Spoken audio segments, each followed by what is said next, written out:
Andalan Indonesia pecatur putri Irene Karisma Sukandar memulai langkahnya di turnamen Reykjavik Open yang diadakan mulai tanggal 29 Maret hingga 5 April. Ini merupakan kategori catur klasik dan diadakan di Islandia.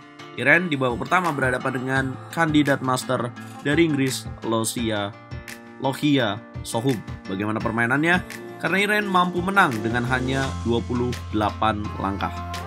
Irene memulai dengan pembukaan Inggris C4, kemudian kuda F6, putih kuda C3, hitam E6, putih M4, dan hitam D5.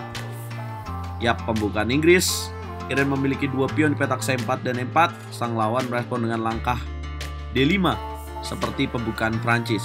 Kemudian Irene memilih langkah pion C memukul pion D5. Ini merupakan McKenna's Cards variation dalam pembukaan Inggris.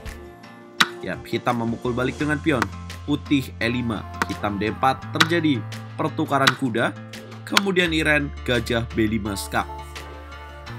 Lohia Sohum menutup dengan kuda, Irene menteri E2 skak, gajah E6 menutup, putih pion memukul pion. Kemudian menteri memukul pion F6, putih kuda F3. Hitam gajah C5, putih gajah G5. Irene langsung menerbangkan dua gajahnya di petak B5 dan G5. Kita bisa lihat bahwa dua gajahnya langsung menempati tempat yang sangat apik. Gajah G5, hitam menteri G6. Irene tarik gajah mundur D3 mengancam menteri. Menteri H5, Irene H3. Tujuan berikutnya dari Irene adalah untuk trap the queen atau mematikan menteri di petak H5. Lohia kemudian menjalankan langkah gajah E7. Irene memainkan langkah menteri E3. Nah, kenapa Irene tidak jadi memainkan langkah G4? Apa yang akan terjadi? Maka hitam akan merespon dengan gajah memukul pion di petak G4. Jadi jawaban dari gajah E7 adalah untuk penyelamatan menteri di petak H5. Kalau pion memukul gajah, maka menteri memukul benteng. Irene jelas tahu itu dan dia mainkan langkah menteri E3. Hitam rokade, putih melakukan rokade berlawanan dengan rokade panjang. Hitam gajah memukul gajah, kuda memukul gajah, dan hitam gajah memukul pion A2. Lohia Sohum terlalu berani untuk memukul pion A2 dan Irene juga mengambil pion di petak H7. Boom! Raja H8, Irene tarik gajah ke petak C2. Hitam kuda A5, putih B4, hitam kuda C4, Irene menteri F4. Hitam A5 coba mengganggu dari sayap menteri, Irene B5. Hitam kuda D6, Irene benteng H ke petak E1.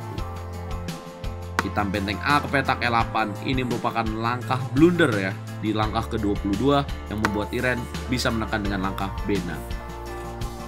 Tujuannya adalah untuk menghilangkan penjagaan dari pion terhadap kuda di petak D6. Lohia Sohum, kandidat master dari Inggris, benteng memukul benteng, Irene benteng memukul balik, dan pion memukul pion. Irene memainkan langkah Raja B2. Dia tidak mau buru-buru mengambil kuda di petak D6 karena menteri memukul kuda G5. Raja B2, hitam kuda B5, putih raja memukul gajah, kuda memukul pion petak C3. Raja B2, kuda D5, Irene melangkahkan langkah pamungkas di langkah ke-28 dengan menteri D6. Terjadi dua ancaman perwira, benteng di petak F8 dan menteri di petak kuda di petak D5 di waktu yang sama. Hitam menyerah. Secara materi Irene akan menang karena tujuan dari Lohia Sohum tinggal milih aja nih, makan kuda atau nyelamatin bentengnya, tapi kuda di petak D5 akan hilang. Nah, kenapa sih di sini kehilangan gajah dari sisinya pemain hitam ketika raja ke petak B2? Kenapa dia harus kuda B5? Karena di sini ada ancaman dua perwira sekaligus, yaitu gajah dan kuda di petak D6. Menteri ngancam, raja mengancam. Nah, kalau gajahnya tarik ke petak D5, apa yang akan dilakukan oleh putih? Hebatnya langkah dari Raja B2 tadi menghilangkan ancaman skak yang akan dilakukan hitam dengan menteri memukul kuda. Jadi kalau gajah ditarik, maka putih tinggal mainkan menteri memukul kuda, tidak ada lagi skak karena raja sudah berpindah dan benteng akan jatuh. Jadi itu adalah langkah posisional yang amat sangat cantik dari Master Internasional Irene Karisma Sukandar. Unggulan pertama dari turnamen ini Grandmaster kuat Vasily Pancuk yang menjadi unggulan. Nah, kita akan lihat apakah Irene akan bertemu unggulan pertama Vasily Pancuk di babak berikutnya. Yang pasti, sebagai pencinta catur Indonesia, kita support Irene untuk bisa berprestasi di Reykjavik Open.